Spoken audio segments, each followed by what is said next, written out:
नगर निगम चुनाव के अंदर बीजेपी एक नए फार्मूले पर काम करती हुई नजर आ रही है। बीजेपी ने लगभग ये तय कर लिया है कि नगर निगम चुनाव में पार्षदों के लिए रिजर्व सीटों को लेकर वो अलग पैटर्न पर चलेगी।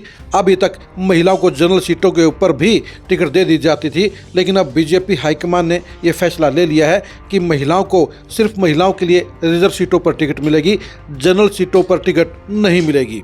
नमस्कार, मैं हूं कुलदीप शुरान। आज हम खरी खरी न्यूज़ में चर्चा करेंगे बीजेपी के नए फैसले की, महिला नेताओं के लिए दिक्कत की और बीजेपी की नई प्लान की।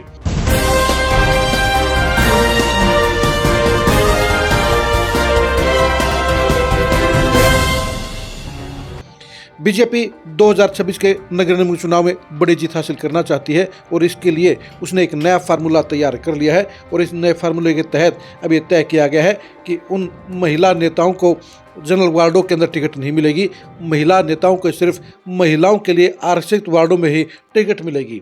दरअसल पुरुष नेताओं ने यह शिकायत दर्ज कराई थी कि महिलाओं को दोहरा फायदा हो रहा है। वो दोहरे फायदे के चलते जहां महिलाओं के लिए रिजर्व सीटों पर महिलाएं चुनाव लड़ती हैं, वहीं जनरल सीटों के ऊपर भी महिलाएं काबिज हो जाती हैं, जिसके चलते उनका हक माना जा रहा है और ये दिक्कत सभी तीनों शहरों में सुनने को मिली। यही वजह है कि बीजेपी ने अब इस बात का तोड़ निकाल लिया है और ये तय कर लिया है कि महिलाओं को सिर्फ महिलाओं के लिए आरक्षित वार्डों में टिकट दी जाएगी। अगर पंचकुला पर इसके इफेक्ट को देखें तो बीजेपी की दो इम्प्रेसिव और इफेक्टिव पार्षद यानी सोनिया सूद और ओमवती पुनिया के लिए इस फैसले के बाद दिक्कत पैदा हो जाएगी, क्योंकि दोनों के दोनों ही इसमें जनरल वार्ड से पार्षद हैं और अगर बीजेपी का ये नया फार्मूला लागू हो जाता है तो फिर सोनिया सूद और ओमवती पुनिया दोनों को ही अपने वार्ड छोड़ने पड़ेंगे। उन्हें अगर चुनाव लड़ना है तो दूसरे वार्ड पर जाकर उन्हें दावेदारी करनी होगी, टिकट हासिल करना होगा।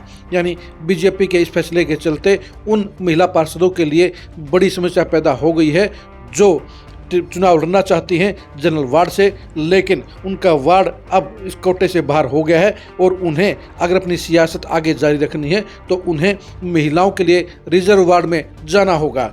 अभी तक महिलाओं के लिए ये डबल फायदा था कि वो जनरल वार्डों के साथ साथ रिजर्व वार्डों में भी दावेदारी कर जाती थी और यही वजह है कि उनके लिए डबल ऑप्शन खुले थे। लेकिन बीजेपी ने अब ये बड़ा फैसला लेते हुए ये साफ कर दिया है कि महिला वार्डों में ही महिलाओं को टिकट मिलेगी।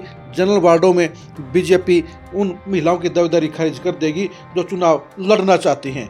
बीजेपी का यह फैसला लगभग 2 दर्जन महिला नेताओं के लिए खतरे की घंटी बजाने का काम कर गया है और उनके सियासी भविष्य के ऊपर सवालिया निशान लगाने का काम कर गया है। अब देखने की बात यही है कि बीजेपी सिर्फ पंचकुला में ही इसे लागू करेगी या सोनीपत और अंबाला में भी इस फार्मूले पर काम किया जाएगा।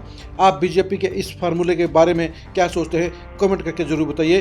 क्या बीजेपी का ये फैसला महिला नेताओं के लिए नुकसानदायक है या इससे पुरुष नेताओं के लिए एक सेफ गार्ड खुल गया है? इसके बारे में आप क्या सोचते हैं, कमेंट करके जरूर बताइए।